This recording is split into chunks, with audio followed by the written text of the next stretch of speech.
I have a friend who is a minister, and he's now singing the blues, and he is a nervous wreck because he's so afraid of what the church might think or what they might do to him. Mm-hmm. Well, that's So like now, with Al Green. what kind of advice would you give him? He's a minister. Yeah. And he's singing the blues and doing a hell of a job of it, but he's a nervous wreck. Well, he should stop being a nervous wreck, quit them. As my father said, we asked him, how come you never became a pastor? He said, I had 7 children to feed, and I don't want to be tickling nobody's ears. Then they fire me because I ain't saying what they want to say. And that was the whole thing. People were jealous of what my father called covet. You like crabs in a basket, trying to pull the other one down.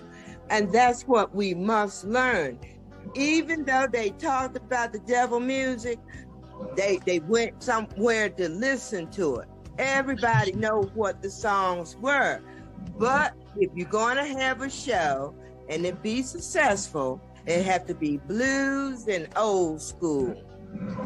And then it's okay. Well, I'm Christian. I can't hear for the old school. But see, that's where black people, or I call them American of African descent, that's where they lose it at, is that it is more spiritual than it is religion. Because if you're very religious, everything is wrong. Everything you do is wrong. And then on Sunday morning, they might have slept with your husband. They go do the holy dance on Sunday. On that note, let me be good. My twin sister, Yubi, go ahead on and talk. Hey, Joyce. You know, I and everyone, I would think that, you know, if you really want to classify certain music as devil's music, I would say just look and listen to the people who sing songs in praise of Satan. Yeah. That's what devil's music is. If you're singing love songs to your girlfriend or your wife, then the devil should have no part in it. In fact, I asked myself, who started this thing first? Was it the preacher? I doubt it. I think it was those people who were our enslavers. Yeah, that's who I'm going to put the blame on. Well, yeah, because we and I said we don't have to worry about nobody teaching critical race theory. It needs to come home, and the parents teach their children about their ancestors. And what Sam did, and while he's dead, he showed Johnny Taylor, Bobby Womack, lots and lots of other people how to make your own music. So when we say devil, that means that we are religious on certain days, but to be spiritual every day, you keep everybody in prayer, and you enjoy. I enjoy classical music. I enjoy sometimes that rap mess, and I enjoy all the music. And none of it is the devil, because if you listen closely, they are telling you a story about the hell they done been through.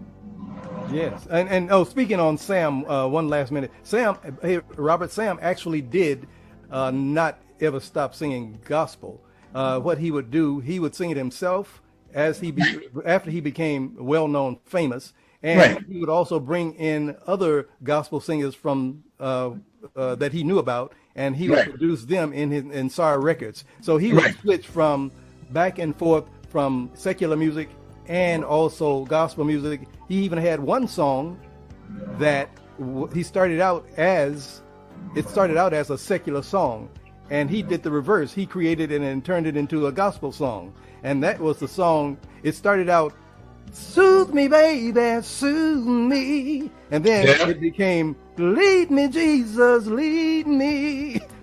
So he changed it into that, and I thought it was the reverse because he would always change those songs around. So Sam was a little different. He would go from one to the next. He would go back. All the same. Yeah. We need to learn from him. I like the blueprint he presented. That blueprint that he presented had a big impact on the followers. Like you mentioned, Sister Lou Rawls, Johnny Taylor, all those guys that followed behind him and that followed under him. In fact, they were a big part of his world in the gospel world and all those years. So naturally, they got even bigger once he left the scene. I think in our little portrayal of LC and Sam Cooke, we talk about that understanding between between the brothers. They was talking about that whole thing about them being able to vacillate between gospel and R&B, but at the same time, he has set a blueprint up not only for the devil's music thing to be knocked out of the box, because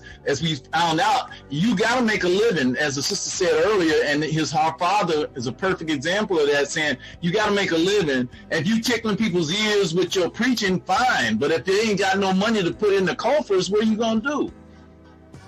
Hey, let's do a summation. Okay. I would sum up that I thought devil's music, the idea of it had gone away. I think it had just hidden in the room somewhere like the elephant, but I think that's the reason. The devil's music is the reason why we don't get as much sales from our own people as we should get with our music that we create. And so right now we're sort of stuck in, well, should we go to another style of singing to be accepted? Or should we? But we are not getting, and all the singers on the panel here, we are not getting the feedback and the following and the sales that we should get. And I think the deep thing in the room, other than always having to have a new song every year, a new style every year, or having to come up with a new song every other week, then we are suffering from that, because we are singing music that is not only cultural and traditional, but it's a music that if you feel it, it's called soul music. If you're just singing it because the producer says, okay, we want to give you something that's going to be more commercial, I think in that, unless you can convert that commerciality into soul, then you lost the soul, the idea of soul music. People are starting to appreciate,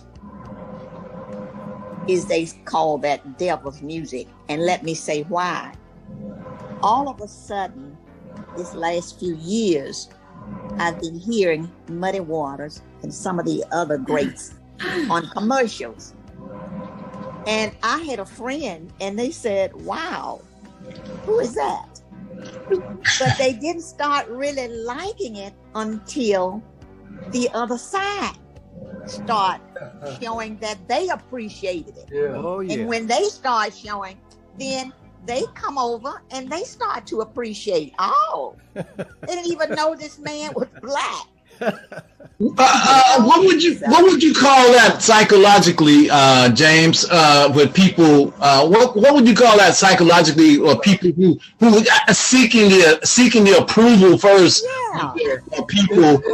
It's not really psychological; it's sociological, and then validation. You're looking for validation from the dominant class. Exactly. And as Alex Haley put it in. Alex Haley put it in a television show that he had written. It was called Palmerstown, USA. And he put it as plainly as you could understand it. And it was some guys sitting around a table outside slapping bones.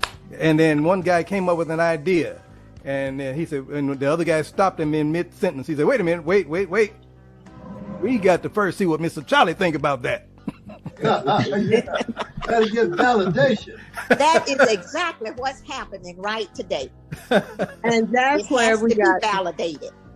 Now you gotta love yourself, be comfortable in your own skin, right. And we have to remember, a people without a past is a people without a future.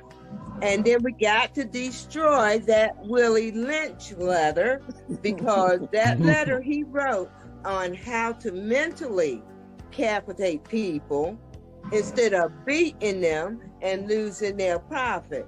But we have to get rid of that lynch guy idea, because we see it. We see it when we see, as they say, black on black crime. It is happening because we don't like each other. And none of us is accepted by the ruling class. Interesting. Okay, so what I'd like to do, we've covered quite a bit. I would like to really continue this and maybe on a slightly different slant, but I think we covered it. What I would like everyone to do, as you say what you're going to say in your final synopsis, give your name so that we can have a record of you in our credits, and your final summation of this topic. UV Hayes, and I do have to leave because I have another meeting, but I want to say we are slowly making progress, but we got a long way to go. As Joyce said, we have to accept ourselves, yes, and who we are, so we can Twin move sister. forward. We really do. It's been a pleasure talking to you guys. And Same here. And I do hope that we can continue this conversation some other time. Yes, thank you very much, UV, for joining us. Thank you. It was a pleasure. All right. And an honor. Thank you. Well, I my summarizing statements are that, there may be this issue of people identifying rhythmic music as devil's music, but everybody on earth loves it. And it has started here in the United States. Well, it started in Africa with polyrhythmic sounds. I mean, the Indians have rhythm, but it's more like doom, doom, doom, doom, doom, doom. Africans have a polyrhythmic movement that has all kind of complicated rhythmic patterns. And those rhythmic patterns have absolutely revised the way that people enjoy music everywhere on earth. Robert Carmack, Pocket Jazz presents. Basically, I wanted to say the same thing. He was talking about various rhythmic patterns of that culture of the American native and versus the pattern of the African, which is polyrhythmic, exactly. And then you have those combination packages that tend to get out there too. Like for instance, with the African with the clave, what they call clave, with the Cuban, when you bring in the Latin, that adds another flavor to it. But my take on this, just to say the last of what I'm going to say, is that people need to stop being afraid and start checking things out for themselves. And the other aspect of it, I agree with the sister. I've been hearing a lot of music on these streaming channels that I listen to now. They're bringing back all the old music on these Generation X and millennial streaming shows. They're using old school music. I was sitting up just watching one of these, I don't know, I think it was a Marvel comic book called Black Lightning or something. And all of a sudden, there's Isaac Hayes out of nowhere, or they'll bring in, and I think your music has even been featured on a few of those streaming shows too, Bell. So I'm just saying, there's all different ways to deliver that, to show us that they are slowly coming around. But once again, it's not necessarily all of our culture. We need to stop being ashamed of anything. Throw that off of you like shackles. Just throw them off of you and just move forward. And just open up to all kinds of music, but stop letting these people tell us, oh, well, that's the devil's music, or that's no good, or that's soul music, it's old school, it's too old, we don't want to go back. Ain't nobody singing Go Tell It on the Mountain in a hip-hop form, but we just saying that you just need to be more open, I guess. Okay, great. And Mr. Charles Jackson. Oh, well, I'm still going all the way back to the 20s. The devil's music was coined because the only place you could hear it was in the club. And the churches didn't want you in the club. They want you to be fresh and ready to keep the Lord's word in your mouth all week. So they didn't want you in the club. But that's what that's where everybody wanted to go, and that's what the music was that they was listening to, the devil's music. Until Pat Boone picked it up. Yeah, so then all of a sudden it was cool. Yeah. and Joyce, is Joyce still on? No, she's gone. Okay, so I'm Val Omarr, and you've been listening to what in heaven's name is devil's music, and I purposefully put those words together because what in heaven's name is devil's music? Soul music has been called that, and all of the forms, the art forms that we have created in singing have been called that. None of them have escaped. And for that same reason, I believe that all of them have been dwarfed and thwarted into almost oblivion until someone else comes behind us after we've thrown it away and picked it up and made millions and millions and millions off of it. So I think that has been the reason, because it wasn't so bad, and it wasn't unless we were singing kind of like you said, James, guttural type music and down in the gutter, and we had some of that, but that did not represent us as a whole. So let's keep soul music alive. Let's keep jazz and all of this music that I call soul music that we created. All of it is the derivative of what came after it, is derivative of what we created. If we just really listen to the music that's coming out now. Rap is spread all over the world, in every nook and cranny, not only Africa, but the Middle East and the East. So let's just realize the value of what we produce. Our fruit takes root in many different cultures, but we have to make sure, and I'm saying this for myself and hopefully for everyone else, when we create it, we have to own it. We have to claim it and never throw it away. Don't let it go.